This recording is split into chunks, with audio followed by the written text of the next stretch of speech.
À toutes et à tous, merci de nous rejoindre dans cette grande tribune d'aujourd'hui. Mesdames et messieurs, bonjour. Aujourd'hui, nous parlons de deux sujets particulièrement. Le premier, l'insécurité dans l'Est de la RDC historique et état des lieux. Nous allons étendre donc sur cette question dans cette émission. Dans sa première partie, deuxième partie, faut-il un Sama Lukonde 2? En d'autres termes, faut-il un nouveau gouvernement en République démocratique du Congo? Voilà, le deuxième sujet. J'ai pour l'instant deux invités sur ce plateau. Luc Malembe, qui est cadre de l'ESID et porte-parole de l'Amouka en Ituri. Monsieur Luc Malembe, bonjour et merci de nous faire confiance. Bonjour, messieurs les journalistes. Joël Kitenge, qui est un habitué de Grande Tribune. Joël Kitenge, bonjour et merci. Merci beaucoup. Salutations à mon co-débatteur. Alors, Luc Malembe, vous avez un sujet d'actualité que vous souhaitez commenter particulièrement. Bon, je crois, nous, l'actualité d'où nous venons, c'est toujours le problème de l'insécurité, le problème des tueries, le problème de... On a suivi l'évasion spectaculaire à la prison de Butembo hier, où des assaillants identifiés à des ADF sont apparus. Ils ont ouvert le feu, tué les gardes, forcé la porte. Ils ont fait tout, évadé beaucoup de prisonniers. On parle de plus de 700. 700 évadés, donc sous ce qu'on appelle état de siège. Je crois que nous allons en parler. Mais nous, en Ituri, l'actualité, c'est qu'il y a eu un dernier massacre le week-end. Un carnage d'ailleurs. On est à plus de 42 civils tués en 2 jours dans les territoires de Djougou et d'Iromo. Et c'est tout simplement horrible ce qui se vit chez nous là-bas à l'Est. Je crois qu'on va avoir tout le temps d'en parler. Voilà. Joël Kitenge, un sujet que vous souhaitez commenter? Merci. L'actualité chez nous, c'est de saluer qu'aujourd'hui, le Congo est courtisé. Nous saluons la visite du secrétaire d'État américain qui est venu dans une sorte de plaidoyer pour ne pas perdre du terrain à l'Afrique centrale, notamment à RDC chez nous, après une brève tournée du ministre des Affaires étrangères russe et la présence qui ne fait que croître de la puissance chinoise en Afrique, vers les États-Unis se trouve être menacée et de ne pas prendre des alliés comme nous. Et cette visite a été un moyen où les deux États, notamment le Congo et les États-Unis, ont essayé de revoir en revue le rapport, la relation et ce qu'il faut, notamment sur des questions qui gangrènent, qui insécurisent l'Afrique centrale et qui déstabilisent le grand Congo en termes de développement, construction et stabilité politique. Et ça, pour nous, ça demeure une question purement importante pour la nation et le peuple congolais. Merci beaucoup, Joël Kitenge. Avant de lancer le débat proprement dit, je vais lire cette note informative de la rédaction. La déstabilisation de la RDC remonte sans doute dans les années 90, 94, 96, 97. Tout serait parti après le génocide, je dis bien tout serait parti après le génocide du Rwanda, de l'acceptation des réfugiés rwandais qui avaient franchi les frontières du Zaïre avec les chars de combat et armes de guerre. En 1996, le mouvement AFDL, dirigé par Mzee Kabila, avec le soutien du Rwanda, a réussi à renverser le pouvoir de Kinshasa. Cette série de mouvements militaires sera suivie du MLC de Jean-Pierre Bemba et RCD Goma d'Azarias Rouberois en 2003, malgré le schéma 1+4 sous Joseph Kabila pour pacifier le pays. Il y demeure quelques proches de résistance aujourd'hui avec la présence de quelques groupes terroristes dont le M23. Et donc la persistance de l'insécurité dans l'Est serait consécutive des contrats signés par le Rwanda et Mzee Kabila autour de la cession d'une partie de l'Est de la RDC au Rwanda en contrepartie du déboulement du maréchal Mobutu. Il est impérieux dès lors de la mobilisation tous azimuts pour barrer la route à la balkanisation. Voilà. Nous allons à présent lancer le débat à proprement dit l'insécurité dans l'Est, historique et état des lieux. Je donne la parole à Luc Malembe, lui qui est natif ou qui est résident dans l'une des provinces les plus violentées, la province de l'Ituri. Luc Malembe, quel état des lieux faites-vous? Quel état des lieux et quel historique faites-vous de l'insécurité dans l'Est? Bon, comme vous avez dit dans votre note de la rédaction, c'est que, évidemment, le calvaire de l'Est commence dans les années 94 avec l'arrivée massive des réfugiés Hutus du Rwanda. Ouais. Le régime de l'époque avait, je ne sais pas, obéi à quelle demande. On a ouvert nos frontières à plus de 2 millions de personnes qui fuyaient la guerre chez eux. Mais écoutez, c'était des gens, y compris des gens armés. Ce qui ne se fait pas nulle part au monde. Des réfugiés, on peut les accueillir, on est un pays accueillant, mais il ne fallait pas le faire en admettant y compris des hommes armés, qu'on n'avait jamais désarmés, et ils sont entrés sur notre sol. Alors, cela a été toujours utilisé comme alibi par le régime qui a pris le pouvoir au Rwanda pour envahir, agresser notre pays de manière répétitive.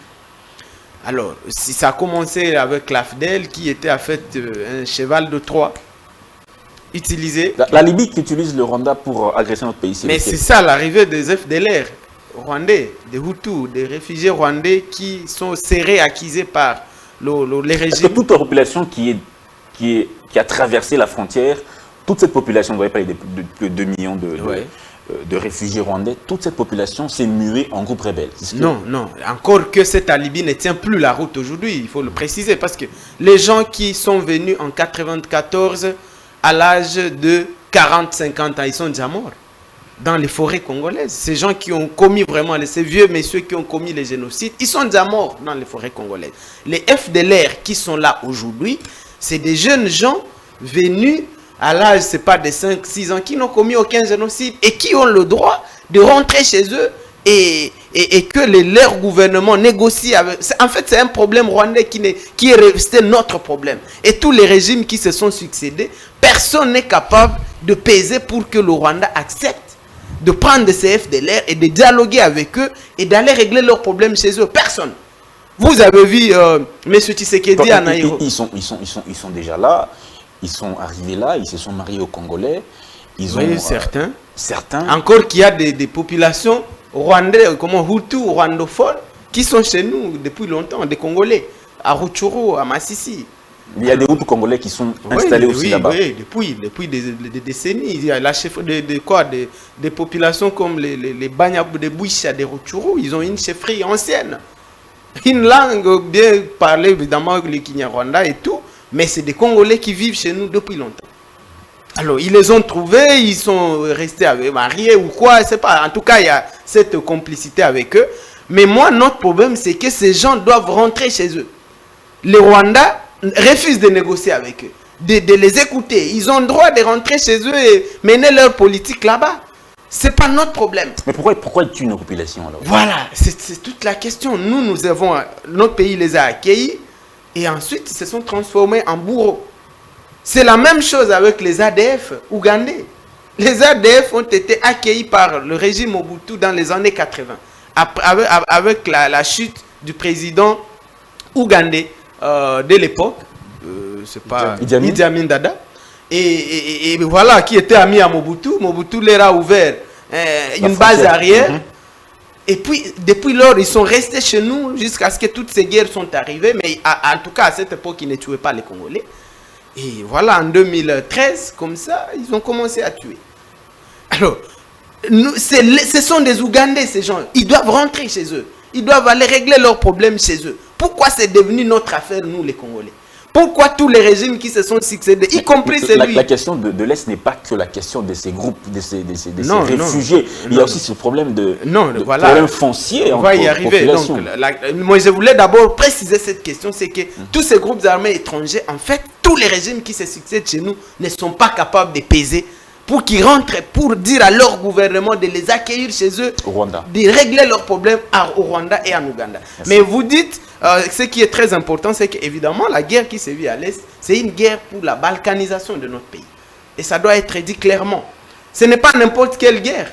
Alors, les Rwandais qui a pu nous infiltrer par tous les moyens avec toutes ces histoires d'AFDEL, des accords de Sun City, de l'Emera, bon, ces histoires de l'Emera, moi, je les ai toujours douté. Je ne sais pas si vraiment ça existait.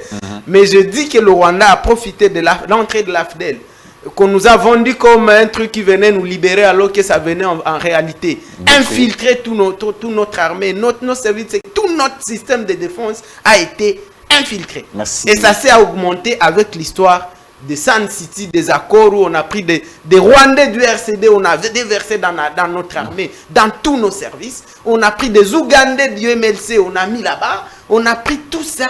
Et aujourd'hui, ça devient...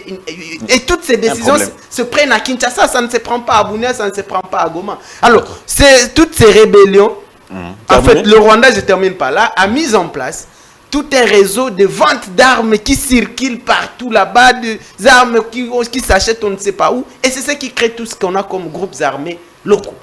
Parce qu'il y a des minerais dedans. Moi, je viens de l'Ituri, nous, c'est l'or. L'Ituri, c'est l'or. Et tous ces groupes armés que vous entendez, ils sont assis sur des sites miniers de l'or. Et on ne sait pas, ils vendent ça en Ouganda, c'est clair. Tout l'or produit en Ouganda, en Ituri, est vendu de manière frauduleuse en Ouganda. Et voilà les pays avec lesquels on attend qu'ils puissent nous aider à nous sécuriser. Mais qu'est-ce qui se passe dans les têtes des gens qui nous dirigent ici? Il y a ces groupes, cette force régionale de l'Afrique de l'Est qui comprendrait... Ah non, elle n'est pas la bienvenue. Déjà, l'Ouganda est là-bas, qui ne nous a pas aidé à rien. L'Ouganda, l'armée ougandaise est en train de tourner les pouces en Ituri. On va en parler parce qu'il faut qu'on nous dise qu'est-ce que fait l'armée ougandaise encore chez nous. Elle ne combat plus rien, elle s'est transformée en une force d'occupation. Merci beaucoup, Joël Kitenge. Votre analyse, l'insécurité dans la partie Est historique et état des lieux. Merci beaucoup de la question. Comme mon co-débatteur a essayé de manière aussi oisive de ramasser quelques faits qui sont fondamentalement vrais dans l'historique de l'Est. L'avantage entre moi et lui, c'est d'être né dans la région. Dieu grandit et moi, dans mon histoire, tout est là. On a déjà écrit un ouvrage là-dessus par moi-même qui parle de ces questions. Alors, si vous êtes un natif de quelle ville déjà? Moi, oui. Je suis né à Bukavu. Vous êtes né à Bukavu. J'ai grandi à Kindu. Je suis revenu à Goma, à Uvira et de Uvira à Kinshasa. Je connais bien le coin. On a deux natifs de l'Est de la RDC. Je connais bien le coin et ça, c'est très important. Mais alors, c'est bien la lecture de la rédaction qui a essayé de circoncire les faits partant des années 94 et puis les années 96 et 97 de manière brève, oui, et c'est cela l'élément. Mais la question de l'Est, moi, je voudrais les aborder dans 5 aspects qui doivent être comprises comme des questions permanentes. Il y a d'abord le couloir humanitaire qui, à la demande des Nations Unies, qu'il faut souligner, c'est les Nations Unies qui demandaient au gouvernement de l'époque, Kengo était Premier ministre et M. Kengo est encore là, était Premier ministre pour ouvrir le couloir humanitaire. M. Kengo avait refusé dès l'époque. Nous nous souviendrons de M. Kamanda qui était le ministre des Affaires étrangères, même de l'époque, lors de la demande de cette ouverture de couloir humanitaire, les recommandations, les conclusions qu'il avait déposées aux Nations Unies. On nous a contraints, on a matraqué sur Mobutu pour que ces hommes entrent. Et quand ils entrèrent, le fonctionnement de l'État rwandais était composé entre l'armée régulière, qui était renversée, qui généralement composait de l'ethnie Hutu, comme le président Juvenal Habyarimana a été de cette ethnie, mais il y avait maintenant la branche la plus sanguinaire qu'on qualifiait de génocidaires, ce sont les Interahamwe. Les Interahamwe, c'est une milice Hutu pro-régime, pas l'armée régulière, une milice pro-régime, qui elle aussi s'était déversée de l'époque chez nous, en armes, y compris les commandos rwandais Hutu, se sont déversés en armes et une troisième catégorie, la population civile. Il n'y avait pas que l'entrée de ces Rwandais, puisque le coup d'État, cette double assassinat, a en même temps mis la fin sur le président rwandais et le président burundais. Il y a un autre couloir burundais qu'on n'a pas le passé, qui sont rentrés chez eux. C'est une question importante puisque le président burundais est mort. Dans les mêmes circonstances, le président rwandais est mort. Dans les mêmes circonstances, le couloir était ouvert, mais les Burundais sont rentrés. Contrairement aux Rwandais.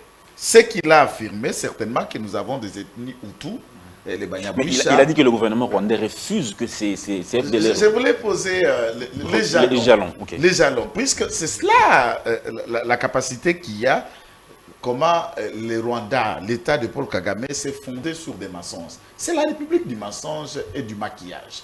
Tout est sur mascara et mascara, aucun fond de la vraie vérité. Je vais vous dire en passant que l'ethnie Tutsi au Rwanda ne représente que 15% de la population. Et 95%, 80%, sont le Hutu, et il y a les 5% ou soit 8% des Batois, les Pygmées. Et les trois ethnies qui composent le Rwanda. Et la langue parlée au Rwanda, c'est Kinyarwanda, et le Kinyarwanda est la langue des Hutus. Et les Tutsis, quand ils sont venus au Rwanda, ils avaient leur langue. La langue qu'on parle aujourd'hui en Éthiopie. Ils ont abandonné leur propre langue pour s'encaparer de la langue de Hutu. C'est comme ça qu'ils s'accrochent même pour dire nous sommes des rwandophones congolais. C'est un pouvoir ethnique comme on voit dans beaucoup de pays africains. Mais les ethnies, quand ils émigrent, ils gardent toujours leurs identités. Mais les Tutsis, non. Ils sont venus sans identité. La langue dont ils se vantent, c'est la langue de Hutu. C'est la langue rwandaise. Et ça, ce n'est qu'une partie de l'histoire. Mais chez nous, il faut circonscrire trois dimensions. Il y a d'abord la dimension de ces différents groupes armés étrangères, dont l'FDLR, Iteramwe, et les ADF qui sont venus de l'Ouganda. Nous avons deuxième conflit majeur, c'est le conflit foncier et le débat des terres coutumières. Après le débat des conflits fonciers, il y a maintenant l'inacceptation de groupes ethniques. Où vous pouvez trouver par exemple en Ituri, là où il vit, il parle de les Ema, non, les Ema et les Lendu s'entretuent entre ethnies et leur conflit n'est pas de changement d'une vision politique. Ça date, c'est une vieille... Il y en a des ethnies qui se tuent comme ça. Il n'y a pas que les Ema. Je n'ai fait qu'un exemple, ce n'est juste un exemple. Entre les ethnies, vous verrez une ethnie qui vous dit que non, vous êtes venu de l'autre côté de la rivière, vous avez cultivé les champs là où nous avons droit, nos ancêtres étaient ici. Et ça commence par brûler une petite case, une maisonnette et des vies tout entières s'embrassent. Il y a encore un autre élément, pour finir, c'est l'exploitation minière illégale. Les mineurs, comme conflit de cette insécurité, et enfin, c'est la politisation maintenant de tout ce qui se vit à l'Est. Les politiciens, de manière générale, en mal de positionnement, soit ils politisent sa petite ethnie, soit ils politisent son village, ou ils politisent sa situation pour des intérêts mesquins qui ne concernent pas l'intérêt général de la population de l'Est. Et chacun se tire, il veut être le leader de cette ethnie. Quand il faut parler avec cette ethnie, il faut voir d'abord lui. Et il se donne souvent le pseudonyme de les notables de. Les notables de. Et en quoi ils sont vraiment notables, puisque la mort, les tueries, l'exploitation, c'est eux qui en sont également bénéficiaires. Donc voilà les quatre lignes qu'il faut circoncire dans les réalités qui sont à l'Est. Merci beaucoup, Joël Kitenge. Je vous redonne la parole, Luc Malembe. La question de l'insécurité de l'Est est une question, comme l'a dit Joël, il y a plusieurs ramifications, plusieurs raisons, plusieurs causes. Et comment trouvez-vous la gestion de cette insécurité par les autorités congolaises? On va pas se fixer sur un régime de Kabila, régime de Tshisekedi, mais on va prendre ça de façon globale. Comment c'est géré? Bon, justement, j'apprécie beaucoup la contribution du co-débatteur, Joël, mais il n'a pas... parmi les 5 points qu'il a évoqués, il n'a pas parlé de la faiblesse de l'État. Donc là, je ne parle pas d'un régime. En général, c'est que tout ce scénario que nous décrivons, il y a la faiblesse de l'État. Donc notre État s'est totalement affaibli. Parce que l'Est, c'est... Cela a commencé après le départ de Mobutu. Oui, tous ces présidents qui se sont succédés. Tout ça, l'AFDEL, et puis toutes les rébellions sont arrivées. Le RCD Goma a dirigé l'Est pendant 5 ans, carrément. Il y a eu les CNDP de Laurent Nkunda, il y a eu les M23 qui renaît encore aujourd'hui. Et tous ces groupes armés, on parle de 120 groupes armés. Est-ce que c'est vrai? Ouais, c'est vrai. Au nord Kivu, à Ituri, au sud Kivu, au Tanganyika, vous êtes à 120 groupes armés. Nous, à Ituri, on a une dizaine. On peut atteindre une dizaine parce qu'il y a tous ces petits groupes Maïmaï qui sont là dans la réserve de faune à Okapi à la recherche de l'or. L'Okapi, c'est en Ituri, je ne sais pas si vous le savez, c'est en Ituri. Donc, c'est tous ces groupes qui sont là et donc il y a cette faiblesse quasi générale de l'État. Et il faut que nous travaillions, on doit arrêter la distraction. Qu'est-ce qui traduit la faiblesse de l'État? Qu'est-ce qui montre à vous êtes de l'opposition, Ouais. vous êtes politique, Ouais. qu'est-ce qui montre que l'État est faible? Quelles sont les décisions que prend l'État qui sont impopulaires? Non, ce n'est pas de décision, mais qu'est-ce qui représente l'État? Les symboles de l'État, c'est ça, l'armée, la police. Mais quand vous avez une armée totalement infiltrée, totalement, une armée Infiltrée par... par l'ennemi, par le Rwanda, l'Ouganda. Si le Rwanda veut savoir quelle est l'opération que nous préparons contre un groupe armé, il essaie à la seconde qui suit. Parce qu'il y a tous ces officiers qu'on a déversés dans notre armée, venus, les RCD Goma, mais c'était des Rwandais. On les a déversés dans notre armée. C'était une grave erreur, une monstruosité, ce qui s'était passé. Quand vous êtes contre le schéma 1+4, c'était pas... Oui, c'est ça, non? C'est ce qui a donné naissance au 1+4. Mais le 1+4 signifiait quoi? Prendre de tous les Roubérois qui, on ne sait pas, voilà, des Roubérois, des Bemba et tout ça, on en a fait dans notre gouvernement. Mais leurs troupes, on sait tous que les MLC étaient appuyés par l'Ouganda. Et qu'il y avait certainement des Ougandais dans les troupes du MLC. Mais on les a déversés dans notre armée. On sait tous que les RCD Goma, c'était des Rwandais. On les a tous déversés. On parle de 500 officiers rwandais dans notre armée aujourd'hui. Mais avec une telle armée, il ne faut pas rêver. Et je voudrais dire à l'opinion ici que la guerre de l'Est, c'est aussi l'économie. Vous savez que Mobutu comprenait très bien la question de l'Est. Très bien. Avant de parler économie, j'aimerais qu'on reste un peu sur cette affaire d'infiltration de l'armée. Vous avez parlé de la question de 1+4. 1+4, c'est bien. À l'époque, c'était une solution qui était soutenue par les Nations Unies et par la communauté internationale, parce que le pays était balkanisé et divisé à plusieurs. Quelle pouvait être la solution? Non. À l'époque, quelle pouvait être la solution pour que l'État soit réunifié? La solution devait être militaire. Vous voyez, on ne règle pas un problème en créant d'autres. Malheureusement, on a voulu régler un problème. Oui, on a réunifié le pays. Mais quel pays on a réunifié? Parce qu'on s'est fait maintenant un pays faible. Un pays sans défense. Tout notre système de défense est infiltré, les amis. On ne va pas se voiler la face. Tout notre système de défense qu'on a là aujourd'hui, c'est infiltré, c'est affaibli. Nous devons refonder notre pays. Parce qu'on ne peut pas prétendre avoir un grand pays comme celui-ci, riche comme celui-ci, sans armée forte pour le protéger. C'est comme un homme qui a une jolie femme au quartier, mais qui n'a pas d'argent. Qu'est-ce que le voisin en fait? Donc c'est ça le problème. Si la femme est... Elle est jolie, mais vous le mariez, vous n'avez rien. Qu'est-ce que le voisin fait? C'est ça. Ce que le Rwanda fait, ce que l'Ouganda font, ils profitent de notre faiblesse. Nous n'allons pas continuer à ne voir que le Rwanda. Voyons-nous d'abord, nous, qu'est-ce que nous faisons de notre armée? Mais quand vous êtes à Ituri, Joël a essayé de parler, parce que je n'ai pas... Donnez-moi une minute pour parler un peu de l'historique de la guerre de l'Ituri, parce que c'est quand même particulier par rapport au Nord Kivu. Okay. Je rappelle que nous, en Ituri, nous n'avons pas de groupes armés locaux ou des groupes armés vraiment au vrai sens du terme. Ce sont des milices à connotation ethnique. Et puis, ça date de l'époque coloniale. En fait, les Lendu, pour le territoire de Djougou, parce que c'est là où l'épicentre du conflit, le territoire de Djougou, les premiers arrivants, il paraît, ce sont les Lendu. Et lorsque les Belges sont arrivés pour la colonisation, les chefs Lendu étaient opposés à l'arrivée des Belges. Alors, pour les affaiblir, les Belges ont dû s'appuyer sur les Héma. Vous voyez? Et les Belges auraient donné beaucoup d'avantages au Héma qu'au Lendu. Même les fermes des Belges étaient gérées par les Héma.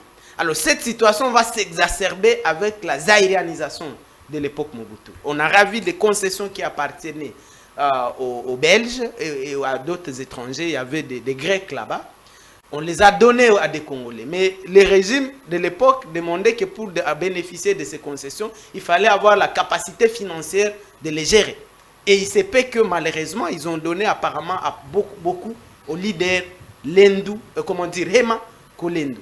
Ça a augmenté des frustrations. C'est ce qui nous a conduit à la guerre interethnique ouverte de 1999 à 2003. Les deux communautés se sont affrontées de manière ouverte. Vous trouvez un autre, il est Hema, vous lui coupez la tête. Vous trouvez un Lendu, vous lui coupez la tête. Alors, la crise, la guerre interethnique va être stoppée avec l'intervention de l'opération Artemis française de l'époque. Mais le régime de Kinshasa de l'époque, de Joseph Kabila, apparemment, ce qui les intéressait, c'était de reprendre le contrôle de l'Ituri et non de travailler sur les questions de fond. Ça n'a jamais été réglé. On n'a jamais réconcilié les deux. Jusqu'au jour d'aujourd'hui. Non, jusqu'aujourd'hui. Il faut un travail de fond. Il faut remonter dans l'histoire. Il faut trouver une solution à toutes ces frustrations historiques. La question économique est une question, on dira, mondiale. Parce que, eh bien, ces groupes armés qui exploitent les minerais, qui sont leurs clients? Alors, comment se passe la passation de marché? C'est très très bien, on parle économie. Je disais que Mobutu apparemment avait compris très bien la question de l'Est. Il était hors de question, sous Mobutu, que l'Est du pays dépende économiquement de ces pays-là, de l'Est, donc de Rwanda, de l'Ouganda. Ok? Parce que celui qui domine l'économie va finir par vous dominer politiquement. Alors, aujourd'hui, l'Est ne dépend presque pas de Kinshasa. Nous n'avons rien de Kinshasa à l'Est. Vous voyez, et c'est un problème. Parce qu'il n'y a pas, nous ne sommes pas reliés. Le gouvernement Mobutu, qu'est-ce qu'il avait fait? Les deux gouverneurs sont des gouverneurs militaires, même des maires de la ville sont des maires policiers.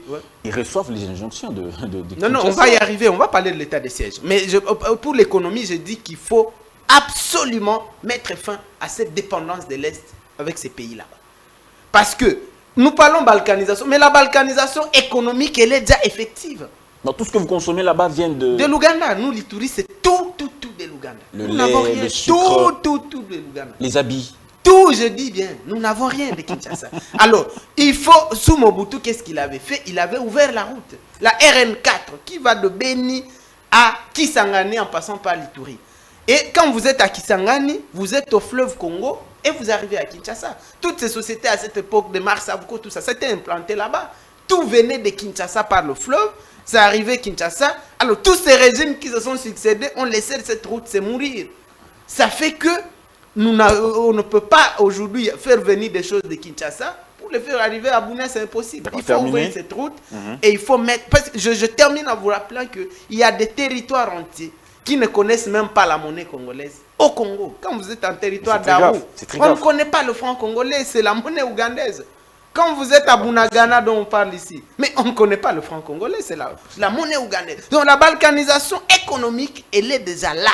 Et ça va nous conduire malheureusement à la balkanisation politique si on n'y prend pas garde. On doit mettre fin à cette dépendance de l'Est du pays par ces pays qui nous entourent. Merci beaucoup, Luc. Joël, comment voyez-vous la gestion de cette insécurité par les autorités congolaises? Non, mais je crois que mon compatriote, pendant qu'il a essayé d'épiloguer sur la faiblesse de l'État, où il revient, mordicus sur l'infiltration des officiers qualifiés de Rwandais ou Ougandais et tout ça, déversés dans l'armée et tout.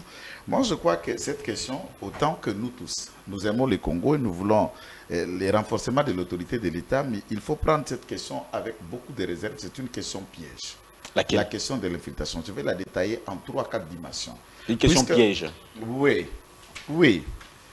Tous, nous savons qu'à défaut du recensement, de l'identification de la population de manière claire et nette, il y a incapacité par la faciès de dire à X, tu es de tel pays, tu es de telle ethnie, juste par la faciès. Puisque vous avez une carte d'électeur, il a une carte d'électeur. Vous avez un passeport congolais, il a le passeport congolais. Vous assumez des responsabilités de l'administration congolaise, ils le sont de l'administration congolaise. La faciès, ou la langue ou l'accent qui fait de lui X ou Y, ça pose un sérieux problème.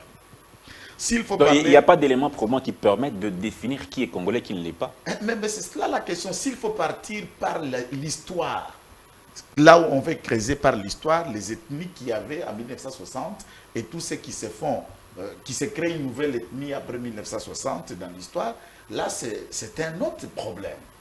Puisque déjà dans l'administration d'Isaïr, il y avait déjà des connotations d'origine rwandaise dans l'administration d'Israël, et voire même les autres étaient même des directeurs de cabinet de M. Mobutu. Il y en avait. Ceux qui vivaient et qui existaient. La question avec la nationalité collective au Zaïre, par exemple, à 72, c'est un débat. Et ce débat est revenu à 82 au Conseil national qui était comme l'organe suprême du père de l'époque, où on a débattu remettant en cause la décision du président fondateur lorsqu'il a accordé la nationalité collective aux Rwandais qui vivaient à l'Est à la demande de Bisegimana qui était son directeur de cabinet. Et on a remis de recommandations. Et ces recommandations n'ont pas été finalisées. Pourquoi? Puisque l'ordonnance du président de la République était prise comme ordonnance loi. Il siégeait comme président national et comme législateur. Le président national, là je fais allusion à la dictature de Mobutu. Et cette question va revenir à la conférence nationale souveraine des nationalités collectives et autres, des gens qui étaient, et le débat s'est réclamé entre Congolais ou Rwandais. Mais dès lors que cet épilogue de cette question demeure inopine, il se déclare être Congolais à part entière et les autres les considèrent Rwandais par origine. C'est une question épineuse. Au dialogue de San City, comment à faire? l'accord de Lusaka. C'est une question que je suis en train de vouloir la placer pour dire c'est punaise. Vous allez dire maintenant à quelqu'un, puisque l'ordonnance du président de la République n'a jamais été annulée par un acte judiciaire, ou encore retirée. Vous parlez de l'ordonnance de Mobutu de l'époque. Même quand ça n'a toujours pas en vigueur. La loi, même quand ça n'a pas respecté la loi. Ça n'a pas respecté la loi puisque l'ordonnance, on n'accorde pas la nationalité de manière collective. Ça se traite de cas par cas. Mais la Constitution n'avait pas abrogé cela ou dit que les Congolais, non, tout c'est lui. Il n'y a pas la rétroactivité en termes de ça. La Constitution qui est adoptée en 2006, entre-temps, il y a une Constitution d'Israël qui s'appliquait, qui avait produit des États. Alors quand la Constitution vient en 2006, ne vient pas reprendre la nationalité à ceux qui en avaient déjà, dès lors qu'il y avait la continuité de l'État sous les Zaïre, même quand c'était la dictature. Je ne suis pas ici en train de légitimer une sorte de l'infiltration, mais c'est pour vous dire la victimisation dont ces gens-là. Nous savons qu'il y a 4-5 vagues. Le temps ne nous permet pas, peut-être on est très circoncis à la télévision. Il y a eu 4-5 vagues. Les quelques poignées de pasteurs qu'on appelle bergers, les éleveurs qui vivaient dans la région de l'époque, là on sait qu'il y avait déjà des Hutus et la langue rwandaise était parlée à Rutshuru, était parlée dans le massif, dans les environs, déjà depuis. Et même quand le colon était, c'est une histoire qu'on ne peut pas la changer. Mais cela ne s'est-il pas accentué quand la frontière a été ouverte, quand il y a eu une négociation avec... Non, la négociation avec le 1 plus 4 était déjà en retard, puisque quand l'AFDEL de Laurent Désiré Kabila prend le pouvoir, on a nommé un chef d'état-major général, un sujet rwandais, James Kabarebe. Ça c'est plus grave même, puisque là, le RCD n'est même pas créé. Là, nous avons, au ministère des Affaires étrangères, dans beaucoup de ministères, l'armée dirigée par un sujet rwandais et qui continue à être un officier supérieur de l'armée rwandaise, qui était même ministre de Défense et chef d'état-major général, a dirigé. Et premier élément que l'AFDEL faisait, que chaque ville là où ils arrivaient, les premiers dépôts qu'ils faisaient, ils pillaient l'entrepôt des archives, tant de l'INIKIM et de part et d'autre, ils prenaient. Et les papiers qui ne les semblaient pas importants, on les brûlait. Nous vivons dans un état sans archives, puisque nous avons ouvert la porte aux ennemis. Ça, il n'y a pas assez de Goma. Là, nous sommes à l'AFDEL et alliés. James Kabarebe dirige, le Bizima Karamoto aux affaires étrangères, ainsi de suite. Bien sûr, quand Mouzé comprend maintenant la question qu'il fallait réduire les blousons, c'est-à-dire se lever en tant que Congolais, demanda aux Rwandais de partir. Et le départ des Rwandais a donné naissance au RCD Goma. Les Rwandais sont chassés, curieusement, ils attaquent par Bakongo. Et de Bakongo, ils commencent à l'Est tout de suite après avoir échoué ici. Et c'est le début de cela. Terminé là. La communauté internationale, encore là où je vous dis que Congo vit de la complicité des Nations Unies, de la communauté internationale. Il y a ce que nous avons appelé le SIAT, la communauté internationale d'accompagnement à la transition exige au gouvernement congolais d'organiser un brassage et un mixage. Le mot est clair, mixer, brasser, pas démobiliser. Ainsi, on a pris chacun avec ses grades, ses galons et ses hommes pour en faire une armée nationale. Souvenez-vous que de l'autre côté, on appelait FAC. Et c'est alors qu'on a élargi les noms après la réforme pour que ça devienne FARDC. D'accord. On les intègre. Mais ils sont là. Vous ne pouvez pas dire qu'ils sont 500 officiers rwandais et ils vous disent qu'ils sont congolais puisque l'histoire leur donne droit. D'accord. Vous comprenez un peu la question. Et si aujourd'hui le gouvernement de Kinshasa, Félix Tshisekedi dit, allez, vous Rwandais, mets-toi là-bas, vous Rwandais, mettez sur le reste, c'est le monde entier qui va crier sur nous, puisque du point de vue de l'histoire, nous n'avons pas essayé de résoudre les débats sur l'identité de certains. Merci beaucoup, Joël Kitenge. Luc Malembe, une dernière question sur cette thématique, et puis on prendra la deuxième. Comment résoudre en quelques minutes, comment résoudre ce problème? Très bien, j'y réponds rapidement, mais quand même, je voudrais préciser que je n'ai pas parlé de facie, de dire que voilà, il y a des Rwandais qu'on doit regarder la face des gens. Non, c'est pas ce que je dis. J'ai reconnu ici qu'il y a des populations d'expression Kinyarwanda, mais qui sont des Congolais. Parce qu'il faut rappeler ici, comme Joël disait, les Kinyarwanda, c'est une langue bantou. Ce n'est pas une langue nilotique. Non. C'est une langue bantou des Hutus qui sont des... Moi, je suis Mouchi de Bukavu parce que je suis ressortissant du site Kivu, même si j'évolue à Bunia. Et nous étions un même peuple avec les Hutus. On ne va pas se voiler la face ici. C'est la colonisation qui vient diviser. Voilà, il dit vous devenez des Congolais et d'autres des Rwandais. Mais nous étions un même peuple avec les Hutus.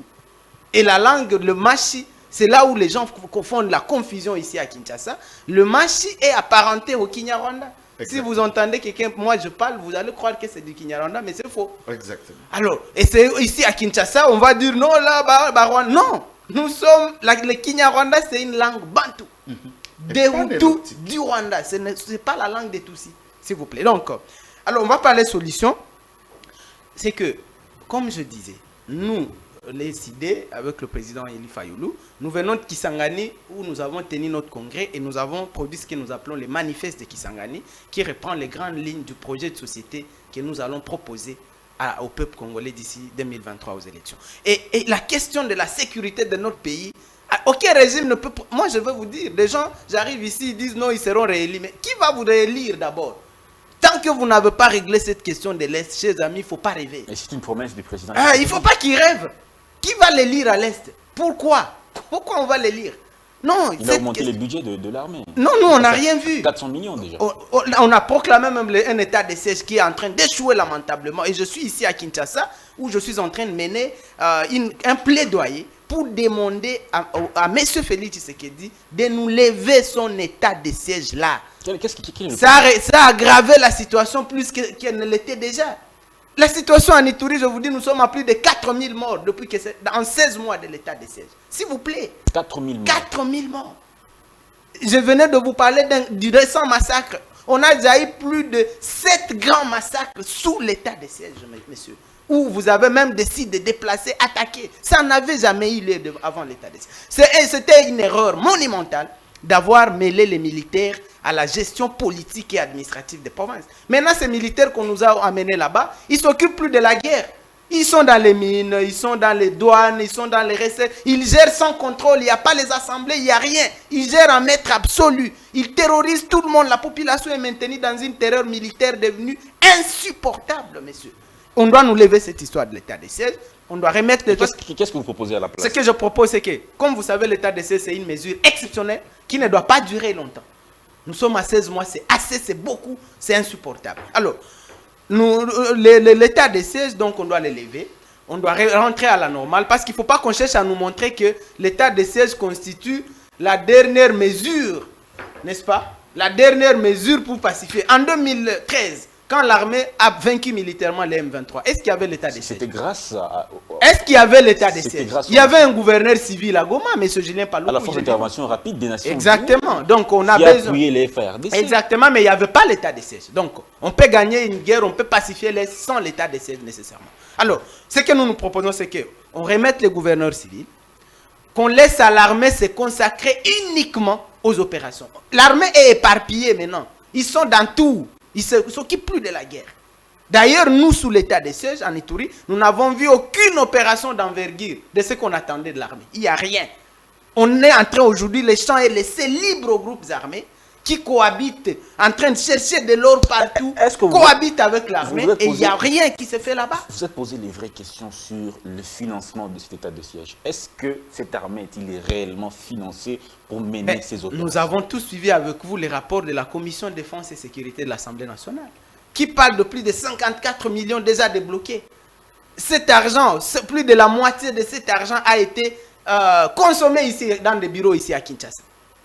Ce n'est jamais arrivé là-bas. Et ce qui est arrivé, ça a disparu aussi dans les poches des généraux qui sont pleins là-bas. Alors, il faut réformer notre armée. On doit avoir le courage de les reconnaître. Nous allons accuser les gens, MONUSCO. Les problèmes, c'est nous. Notre armée. C'est nous. Nous devons avoir le courage de les reconnaître que nous devons réformer. Nous, c'est ce que je disais, notre programme de société. Nous allons réformer. Vous allez faire quoi, vous, à décider? Non, si vous prenez le pouvoir. Non, mais écoutez, nous, en tout cas, la question de la sécurité de notre pays nous tient à cœur et nous devons le régler.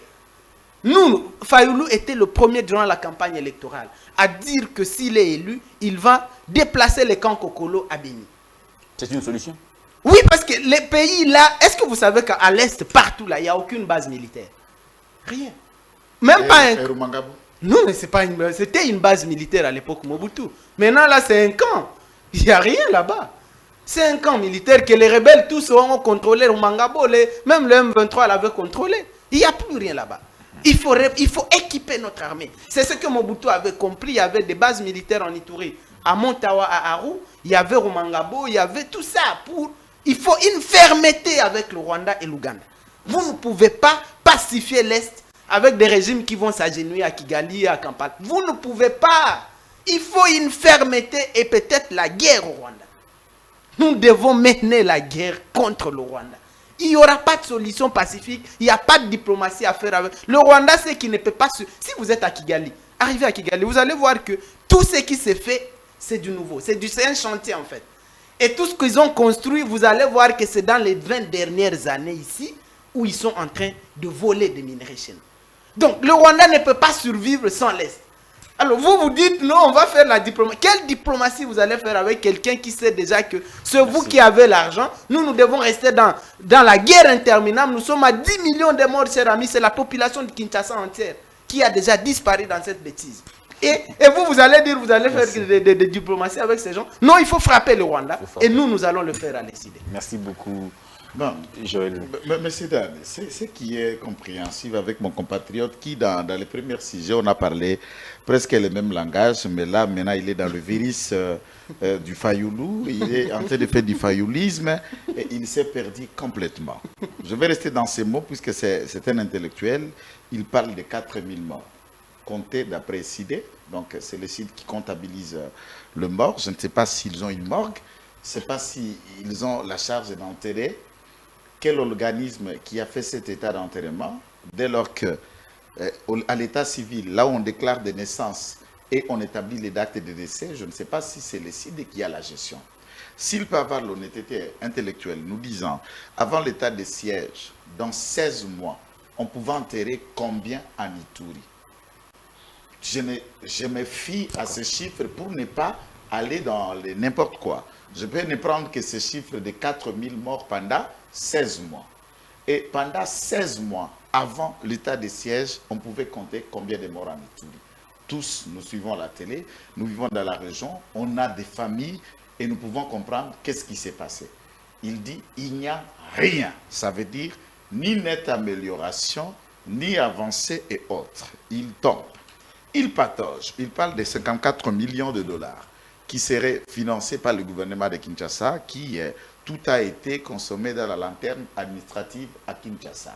Chose que nous réfléchissons en termes d'État lorsque nous parlions de réduction des trains de vie des institutions, c'est puisque la bureaucratie dans le fonctionnement congolais est un fait majeur et budgétivore pour tout ce que l'État mobilise dans le fonctionnement. Il y a la bureaucratie de manière générale, et ça c'est dans tous les domaines, et le débat c'est la réduction des trains de vie des institutions, puisqu'on peut parler de 11 milliards de budget. S'il faut prendre les frais de fonctionnement des gouvernements, les députés, la présidence, l'armée et tout le reste. Maintenant, l'argent qui développe un pays, c'est ce qui reste de côté pour allouer dans les projets de développement. Vous verrez que ce qui va être mis de côté pour allouer au projet de développement est très minime que ce qui a été mis dans le locomotion, fonctionnement, tralala, mission et autres. Et cela est un problème congolais depuis les Zaïre. Et le président de la République, si réfléchissant là-dessus, on est en train de faire le nécessaire pour y améliorer. Il parle mordicus de réformes. Je voulais d'abord ramasser avant que moi j'analyse sur l'état des sièges pour lui dire que c'est quelqu'un qui vit dans la région, mais il est animé de mauvaise foi, du manque du patriotisme pour faire du militantisme à l'image de Fayulu. Fayulu. À Kinshasa, lui, il voit des gens mourir chaque jour. Écoute, je voyage tout le temps ici et vous le savez, ce n'est pas question de faire la publicité ici.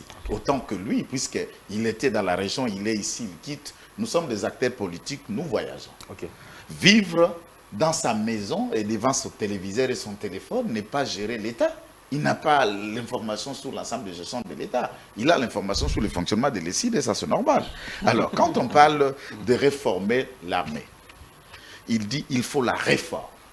On sait former comme verbe ou comme action et réformer, c'est venir refaire ce qui a été fait. Et qu'il explique d'abord la réforme du temps de Félix Tshisekedi par rapport à ce qu'eux continueront à faire. Qu'est-ce qu'il faut faire? Au bout de 3 ans, pendant que nous sommes là, une étude approximative pour nous qui avons une petite connaissance dans l'armée, l'armement et la formation.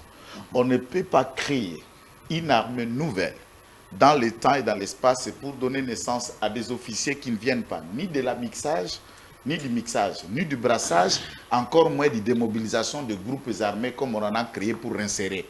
Au moins une échelle de 10 ans pour former une telle armée. Ça, c'est un. Mais s'il faut faire avec, à 3 ans, Félix Tshisekedi ne peut pas envoyer quelqu'un à une école de formation, revenir capitaine, revenir major, revenir général. On monte en grade et il y a une durée et comment ça se fait. Lorsque Félix Tshisekedi met l'école de guerre en place, chose qui n'a pas été faite, et il sait combien d'officiers bénéficient de cette académie où il y a des marines américains, des formateurs belges et des formateurs congolais qui en forment. Pendant 3 ans, c'est que nous avons envoyé combien de milliers de Congolais dans les grandes académies du monde qui sont revenus et qui ont fait de la preuve sur terrain. Quand tu parles de réformer, aller au centre supérieur militaire et autres, regardez comment tous nos officiers sont revenus à l'école pour apprendre et comprendre. Quand on parle maintenant des réformes, ça veut dire quoi? Et ce qui est en train de faire sur la réforme. Lorsqu'il dit, par contre, je vous dis, vous pouvez même lui concéder mes minutes, mais ça, je ne laisse pas, que l'armée en Ituri et aussi qui vous sait donner les luxes que dans l'exploitation de l'or, des minerais et autres, il n'y a aucune action de grande envergure. Nous suivions comment l'armée en Ituri a pu récupérer des localités et des zones qui étaient incontrôlées avant l'état de siège. Comment le nombre de morts a suffisamment et sensiblement réduit sur la région et on a essayé de relier des zones qui étaient impénétrables, infréquentables depuis que l'état de siège est là. Un point de vue qui n'est presque jamais partagé par la société civile locale, qui n'est pas politique. Non, mais il n'y a pas de société civile à politique au Congo, on connaît tout. Il n'y a pas de sociétés civiles qui ne sont pas politiques, puisqu'ils sont là, c'est comme tout le monde dit de 440 000 smartphones, ils sont là, ils savent qui les envoie, c'est comme des mouvements citoyens, payés, nourris par des politiques et par des exploitants miniers pour dire ce qu'ils veulent que ça soit dit dans les chaînes de télévision. Donc, je crois qu'il y a encouragé et l'état de siège doit continuer puisque ça met à mal la politique des gens qui lui envoient pour faire passer un tel message à la télévision. Malgré la prise de Bunagana, bientôt 2 mois. Donc, si c'est une question, vous me laissez parler, je vais parler. Même si la prise de Bunagana, j'insiste, il le sait de la région que... Vous aurez votre... D'accord, je vais revenir, vous allez revenir. Si vous voulez, de la question. Il n'y a pas de souci, vous allez parler. Mais permettez-moi de lancer déjà le deuxième sujet, un sujet qui est un peu globalisant. Je pense que vous allez aussi évoquer la question de l'insécurité, M. Joël Kitenge. Ça ne dérange pas. Nous parlons Sama Lukonde, bilan 2023, faut-il nécessairement un nouveau gouvernement? La note informative de la rédaction nous dit ceci. 2023 reste essentiellement une année électorale. Un rendez-vous de tous les enjeux et dangers des nouveaux animateurs des institutions, notamment le président de la République et les 2 chambres du Parlement seront connus. La donne devra changer si l'un doit considérer le front social de ce quinquennat face à un gouvernement de warriors vanté par le Premier ministre Jean-Michel Sama Lukonde. Le peuple attend beaucoup, il faut changer de cap en 2023 avec un programme tourné vers les mieux-être de la population. Voilà. Faut-il un Sama Lukonde, 2 Sama Lukonde qui a pris le pouvoir donc en 2021, début 2021. Aujourd'hui, plus d'une année déjà à la tête du gouvernement. Luc Malembe, votre point de vue, faut-il un nouveau Sama Lukonde et pourquoi? Alors, permettez-moi de faire une petite précision par rapport à ce que M. Joël a dit. C'est que les morts dont j'ai parlé, 4000, ça c'est les chiffres du baromètre sécuritaire du Kivu. C'est une structure indépendante financée par Human Rights Watch. Ce n'est pas mes chiffres. Et le rapport du baromètre vous donne exactement, répond à toutes vos questions. Le nombre de morts qu'il y avait pendant 15 mois avant l'état de siège et 15 mois après l'état de siège. C'est combien ces rapports? Non, je ne l'ai pas en tête. Mais tu as en tête de l'état de siège. Mais avant l'état, c'est comme ça qu'on peut parler d'une évolution. Les trains de vie, ça a évolué ou pas? Non, les trains de vie des institutions. C'est ici que nous avons appris qu'un vice-président de l'Assemblée nationale touche 120 000 $. Mes chers amis, c'est quoi cette histoire? 120 000 $. Combien dans ce cas touche un président de la République? Vous l'avez appris de Nous, on a vu quelqu'un, un député ici, qui a dit que Jean-Marc Kabound touchait 120 000 $. Est-ce qu'on doit pour autant... C'est un député, c'est pas un homme de la rue qui l'a dit, un député de l'Union sacrée.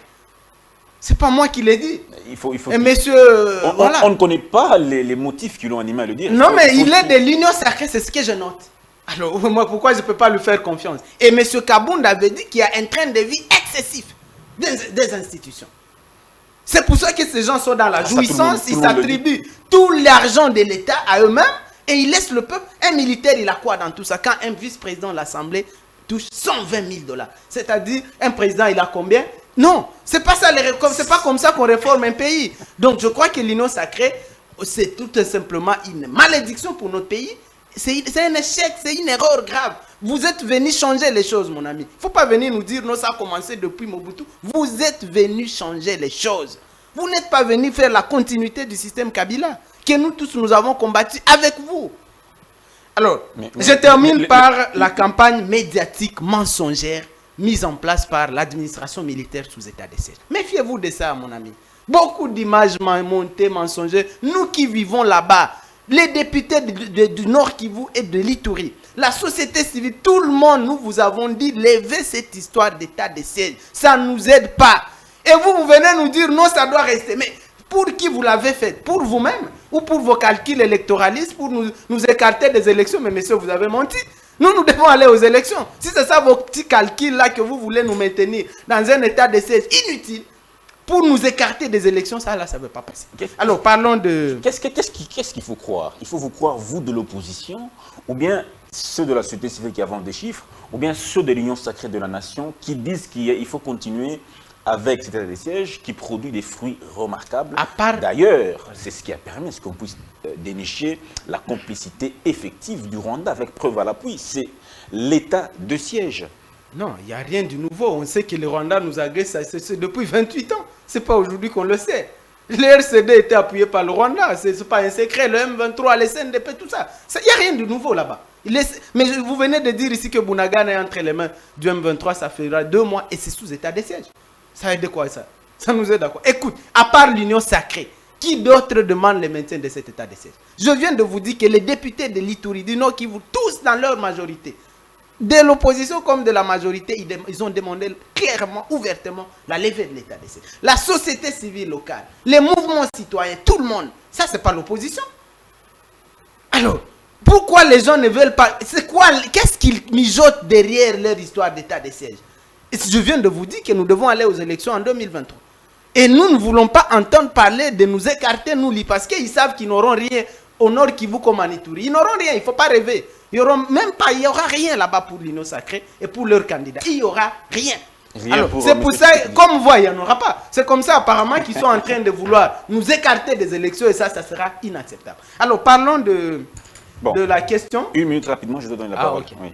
Alors, pour la question que vous demandez, faut-il un Sama Lukonde 2? Moi, je crois que la vraie question devait être, faut-il un président de la République au pays?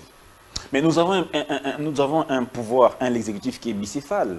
Non. Le chef de l'État n'est pas tout puissant. C'est pas ce que je dis. Le problème n'est pas Sama Lukonde. Non, le problème, c'est le président.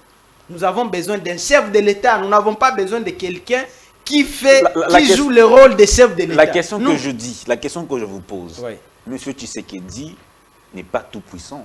Il a des prérogatives constitutionnelles qui lui sont propres. Exact. Ça veut dire qu'il y a des actions qu'il ne peut pas poser, qu'un Premier ministre ou un ministre d'un secteur doit poser. Exact. Pourquoi vous dites qu'il faut Tshisekedi nécessairement, il faut un deuxième Tshisekedi nécessairement? Il faut un président de la République. Pourquoi? Parce que le Premier ministre exécute une vision du président. OK? Et cette vision n'existait pas. Il n'y a pas une vision, il n'y a pas un programme. Les gens n'étaient pas préparés à se retrouver à cette haute fonction du pays. Écoutez, tous les autres pays au monde ont déjà compris que la fonction de chef de l'État, on ne la donne pas à n'importe qui. Tous les autres pays du monde, sauf nous. Sauf nous. Nous, on se réveille, oh tel, il est fils de tel, on le met au pouvoir. Est-ce qu'on dirige un pays parce qu'on est fils de tel? On dirige un pays parce qu'on a une vision. Le peuple est souverain, le peuple a voté, vous ne pouvez pas retirer cette... Non, vous ne m'amenez pas à revenir sur ce débat. Il n'y a pas un peuple qui a voté M. Tshisekedi. On ne va pas se voiler la face ici. Non.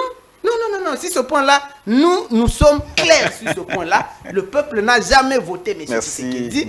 Il est là par un arrangement politique entre lui et Kabila qu'il a mis là-bas, avec un accord qu'ils ont signé. Et nous avons dit à M. Jean-Marc Kaboun que s'il veut vraiment dire des choses, qu'il commence par nous dire qu'est-ce qui s'était passé à Kingakati. L'accord là, qu'est-ce qu'il y avait dedans? Si M. Kaboun veut dire des choses aux Congolais, c'est ça. Il ne faut pas nous dire jouisseur ou quoi, tout ça nous connaissons.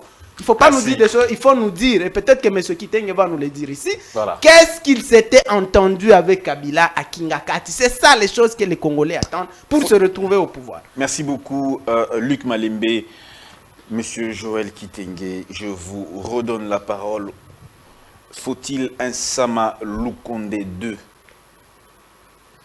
Mon frère, je crois que ici, comme beaucoup d'autres aiment suivre cette émission, ils se voient dans la difficulté de chercher les ratis un stomac.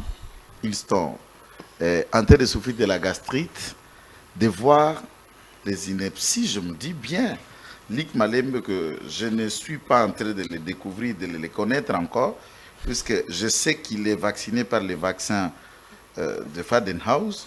Et voilà, ces vaccins lui ont causé dommage dans la rationalité du raisonnement. Je n'ai pas attendu, lui, qu'il fasse un débat ou que la constitution congolaise soit modifiée et changée pour la forme de l'État.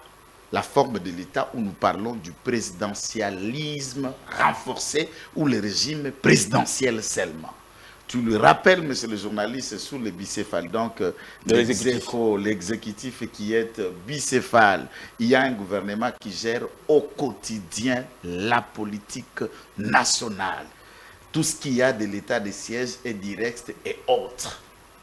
Et nous parlons, si ce gouvernement peut être évalué une année après, économiquement, socialement, de tous les rangs, est-ce qu'il y a lieu de les laisser ou d'imaginer un remaniement? C'est cela la question. Il n'a pas voulu répondre à la question. Il vous parle du remaniement d'un président. Donc pour lui, il considère que le président, on peut le remanier. Il dit que c'est non, c'est ça l'absurdité scientifique. De vision. Non, c'est ça l'absurdité scientifique. La vision là, que vous voulez la expliquer. Évalue le gouvernement, analyse ce que le gouvernement va faire. Le président de la République ne peut subir un remaniement qui, à l'issue d'un vote, après son mandat.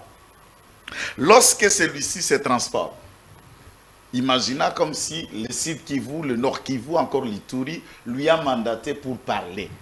Mais je voudrais le rappeler que M. Fayoulou et lui étaient à Kisangani. un meeting de l'ESID. Et c'est SID qui rappelle à Martin Fayoul. Et Topona Félix. La vidéo a soukilé M. Mais c'est dans, tu as vu la vidéo, c'est la population qui rappelle à Fayoul que détrompe-toi. Si tu as un problème qui peut être dit au cerveau par les projectiles que tu as eu lorsqu'on marchait encore, qui t'ont déformé mais qui t'ont laissé avec des séquelles, des événements, nous ne t'avons jamais voté. Nous avons voté Félix, c'est Aki Sangani. Ce n'est pas nous, mais c'est SID qui dit à Fayoulou que Martin, nous ne t'avons jamais voté. Donc, cette population qui a rappelé à Tshisekedi que nous t'avons voté Fayoulou, on ne te connaît pas, est prêt à continuer à faire confiance au président de la République, même quand il faut lui accorder autant de mandats que la légalité concède. J'ai dit autant de mandats que la légalité concède. Je ne suis pas en train de dire au-delà. Maintenant, lorsque on est en train de parler de l'état de siège, je ne voudrais pas y revenir ici. De l'état de siège, de l'évaluation, vous avez vu que M. Lick était incapable de vous avancer le chiffre. C'est comme ça qu'un scientifique se fait respecter. Vous avancez des chiffres de ces qualités avant l'état de siège, le chiffre des personnes décédées. Pendant l'état de siège, on fait un bilan et la statistique prouve la rationalité d'un raisonnement. Il était capable d'imaginer des chiffres, selon lui, d'après le baromètre de l'ESID, et sans autant faire état de ce qu'a été les morts dans la région avant l'état de siège. Mais quand vous avez tous cette évaluation maintenant est fondée sur quoi? Sur un seul aspect, sur un seul pied. Quelle est la rationalité de ces propos néants? Mais donc, quand vous avez les élus provinciaux qui sont contre, la société civile qui est contre, l'opposition qui est contre, mais toutes ces personnes-là... Les élus là dont vous faites allusion, c'est vrai au pluriel, quand deux personnes parlent, ils sont là. Combien d'élus, est-ce que tous les élus du CID, j'allais dire du Nord Kivu et de l'Ituri, lui ont chargé M. Lick, lui disant qu'il va discuter avec Joël Kitenge dans un plateau de M. Dan, pour lui dire que nous t'avons chargé de lui dire, mais ce n'est pas le cas. Mais quels sont les avantages de l'état de siège? Là, nous suivons le monde. Il a dit, ça c'est qui est vrai, que le Rwanda, dans le pillage, a construit systématiquement ce qu'il peut aménager chez lui. Mais il laissait autant que moi, depuis que l'état de siège est là, le Rwanda qui était le premier pays exportateur du coltan, le nombre de tonnes qu'il produisait par jour et par an ont diminué sensiblement par un tiers. Qui allait de combien à combien déjà? De nombre de coltans, par exemple, bon, puisque des tonnes, par an, ça allait même à plus de 100 000 tonnes par an. Et par mois, ça faisait des dizaines de milliers. Et aujourd'hui, ils sont incapables d'atteindre ne serait-ce la moitié de la quantité produite, puisque les frontières sont gérées. Bunagana. Mais, mon cher, je suis près de 2 mois. Près de 2 mois. Oui, c'est une guerre. Toute cette région-là qui est entre les mains des rebelles. Il n'y a pas la région. Qu'est-ce que en français, ça peut se dire région. Moi et lui connaissons le Sud, le Nord et l'Ituri. Bunagana n'est pas un territoire parmi les 145 territoires de l'État congolais. Je le regarde, il le sait. C'est une cité. Mais on ne peut pas négliger une cité. Pourquoi? Puisque des Congolais font quoi? Ils y habitent. Le territoire qui est celui de Rutshuru.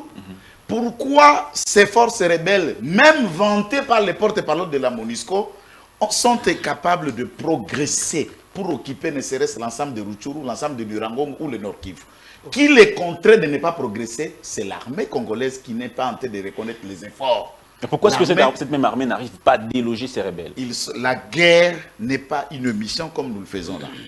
La guerre, ce n'est pas une mission, on a des idées, on a des répliques. La guerre, c'est un plan, c'est un programme. Et puis, quand on crée une sorte qu'on appelle des boucliers humains, si les ennemis s'infiltrent du milieu de la population, soit vous acceptez de raser et la population, et les bétails, et les champs, ou soit vous utilisez des tactiques qu'il y a à reprendre ou à restaurer l'autorité de l'État là où elle est compromise. Donc, ici, nous disons que le gouvernement de la République est en train de tout faire et Bunagana sera contrôlé totalement par l'État congolais dans les jours à venir. Merci beaucoup, M. Joël Kitenge, M. Luc Malembe.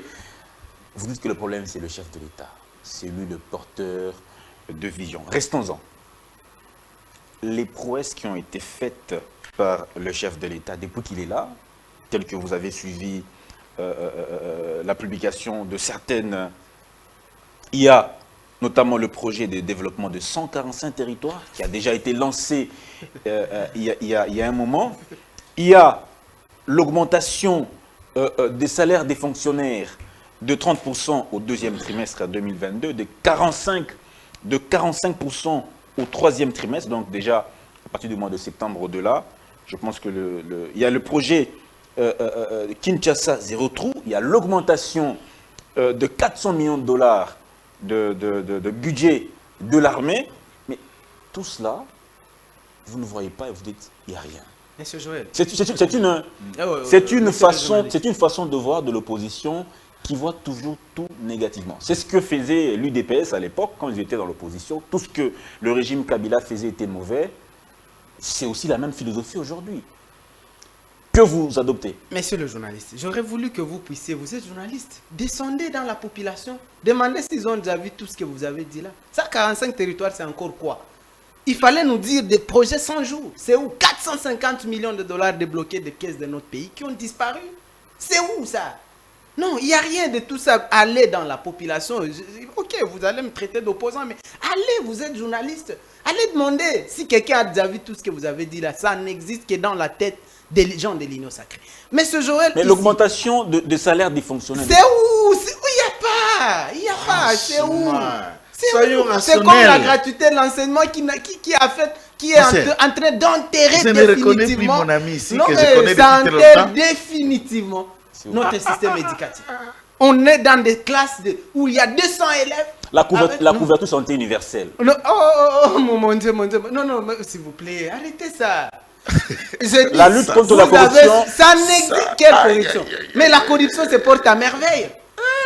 C'est des millions. Qu'est-ce que Kabounda dit? C'est Kabounda dit qu'il y a des avions qui viennent prendre des milliers d'argent qui amènent dans des paradis fiscaux. Est-ce que c'est moi qui l'ai dit? Ce n'est pas eux-mêmes. Non, ces gens sont dans la jouissance terrible, insupportable, une jouissance nonchalante. Et ils ont totalement oublié le peuple pour lequel ils prétendaient se battre. Mais ce Joël Lessé, il est là. Ils ont oublié totalement le peuple qui souffre. Et nous, avec notre président élu, nous sommes les seuls qui n'allons pas trahir ce peuple. Nous sommes les seuls. Alliés avec Kabila. La chance. Bloc Qu'est-ce que Kabila a à nous donner aujourd'hui? Nous avons refusé de nous allier. Si nous avions voulu nous allier avec Kabila, l'UDPS n'aurait jamais existé au pouvoir. Ok? C'est pas aujourd'hui nous avons refusé Kabila quand il y avait un pouvoir à nous donner. C'est aujourd'hui qu'il n'a rien que nous allons nous allier à lui.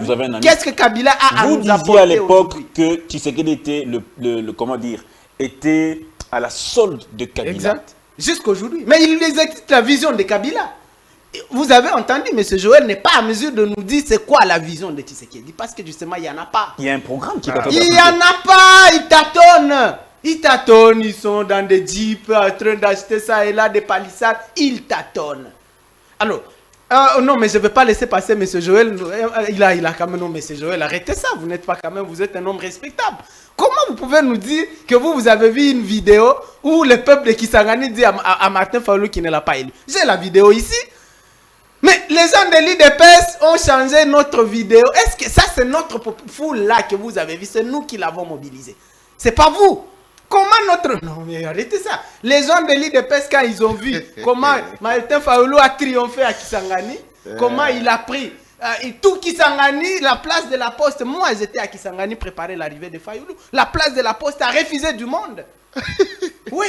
Et maintenant, quand ils étaient dans leur jalousie, ça lui faisait mal. Ils ont changé la vidéo, ils ont coupé là où le peuple dit Tshisekedi, nani a voté Kio, bisoté.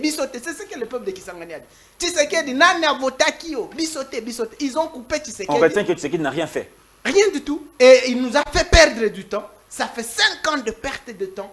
C'est vraiment une parenthèse malheureuse. Tshisekedi, c'est une parenthèse malheureuse de notre histoire qu'il faut fermer rapidement. Et les remercier. Bon, là, il sera sénateur à vie. Et puis, nous, en tout cas, 2023 ici, nous prenons les choses en main. Le président élu reprend son pouvoir qui avait déjà été escroqué. Et c'est pour changer les choses. Nous, on ne se plaint pas, on ne pleurniche pas au pouvoir. Si monsieur Kitenge, avec leur il a quand même sacré, tenu les promesses qu'il a faites, il a aucune. quand même tenu. Vous étiez ici, il avait promis s'installer à Goma, il s'est installé quel jour? Il avait promis amener, lui aussi, il avait promis un budget de 80 milliards de dollars pour 5 ans. On n'est même pas... C'était sur 10 ans, Non, pas sur 5 ans. c'est sur 5 ans, un programme est de 5 ans. On ne se fait pas élire pour 10 ans, on est élu sur 5 ans. Merci. Mais voilà, justement parce qu'ils n'ont pas de programme. Ils avaient promis 80 milliards, aujourd'hui ils n'ont même pas 10 milliards. Ça fait 4 ans. Mais quand est-ce qu'ils en auront? Parce que leur 5 ans c'est terminé. J'informe que le Merci budget est de beaucoup. 11 milliards. Merci beaucoup. Mais, oui, mais c'est pas 80 milliards. C'était votre dernier tour de parole. Monsieur Joël Kitenge, on termine avec vous. Mais une question.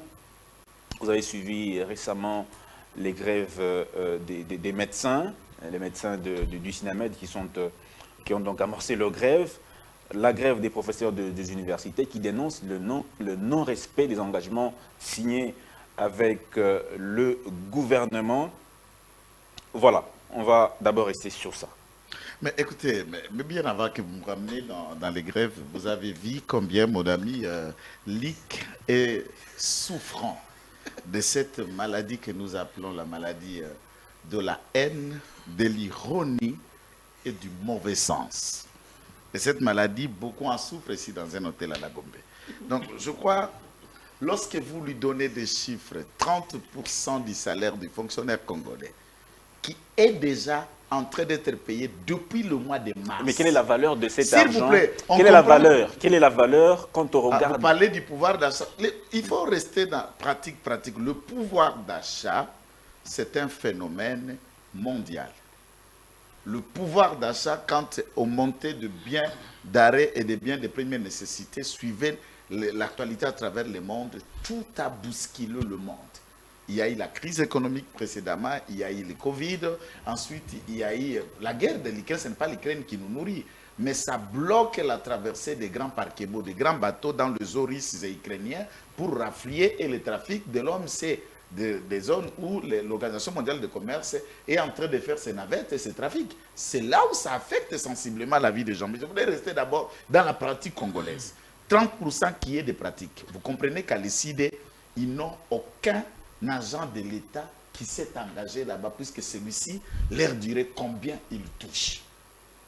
Et je vais lui rappeler que l'agent de l'État, pendant 18 ans, touchait 95 000 francs congolais. S'il faut aller dans la pratique, dans les chiffres, puisque les 30%, 45%, peut-être ça lui échappe, puisqu'ils n'ont pas assez de gens comme direct, comme on a entendu Maman Marie qui parle l'autre. Maman Marie, c'est une domestique de Météfayoul à l'hôtel là-bas. Ah. Donc on attend parler, voilà les militants qu'on en a. Donc à force d'avoir, on peut récupérer même ces domestiques et on commence à lui faire gober des paroles et tout ça pour inciter les gens dans la place publique. C'est ça les idées. C'est très fort.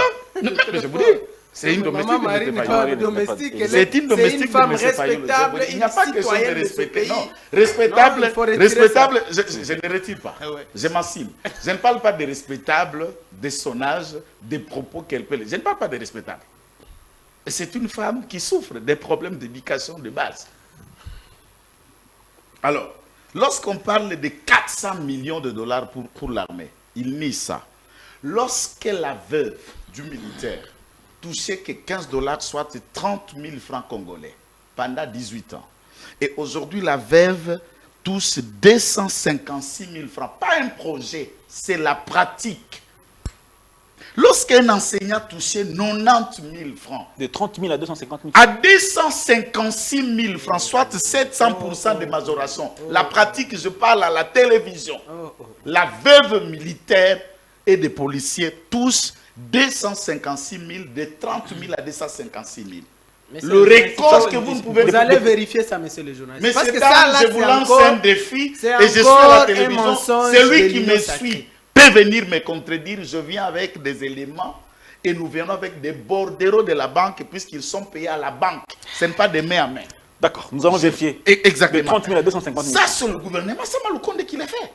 Et pourquoi les changer? S'il y a des ministres au sein du gouvernement Samaloukonde qui ne sont pas à la hauteur des attentes que le chef du gouvernement a pu présenter comme son équipe, et je pense que le président de la République peut revoir des personnes à aménager, mais moi, ma lecture, je demande au président de la République de maintenir Sam, même dans l'équipe qui va venir, que Sam dirige encore la seconde équipe.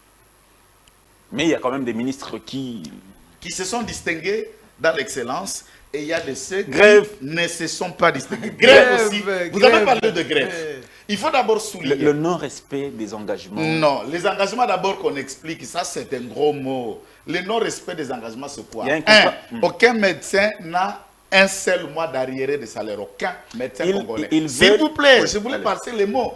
On sait que dans la grève, il y a, par exemple, on revendique les salaires, prime de risque, ou encore augmentation des salaires, ou encore l'amélioration des conditions de travail, ou encore la mécanisation de nouvelles unités. Il y a beaucoup de questions. La grève, ça englobe le tout.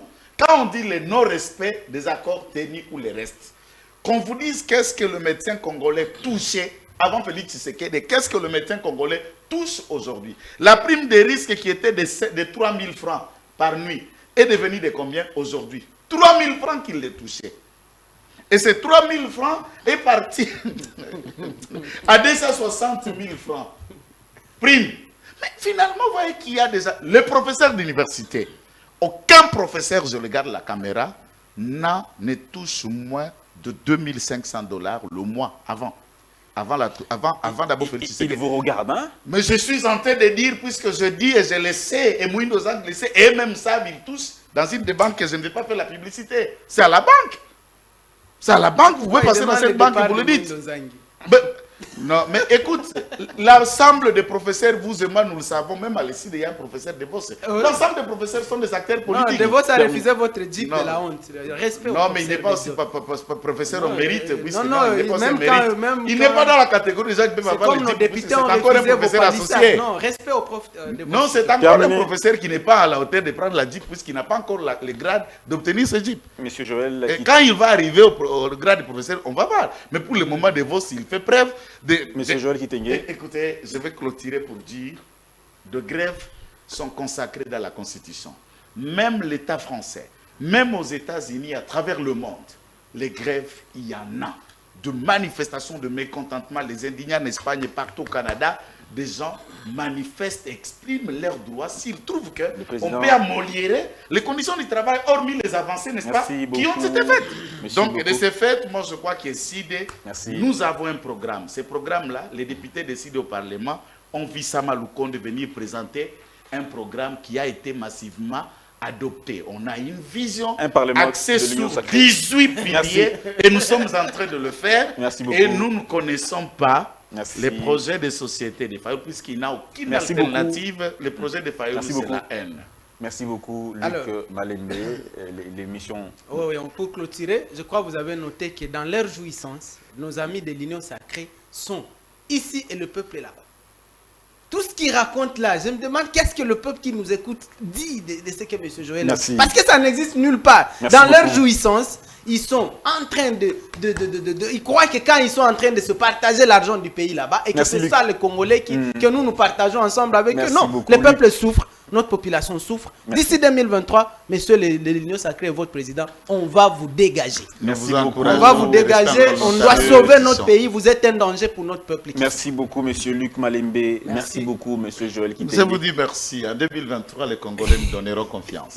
Nous sommes encore là. Rendez-vous 2023, nous vous disons pour nous demain pour une nouvelle émission avec d'autres invités pour un autre débat. Portez-vous bien. Au revoir.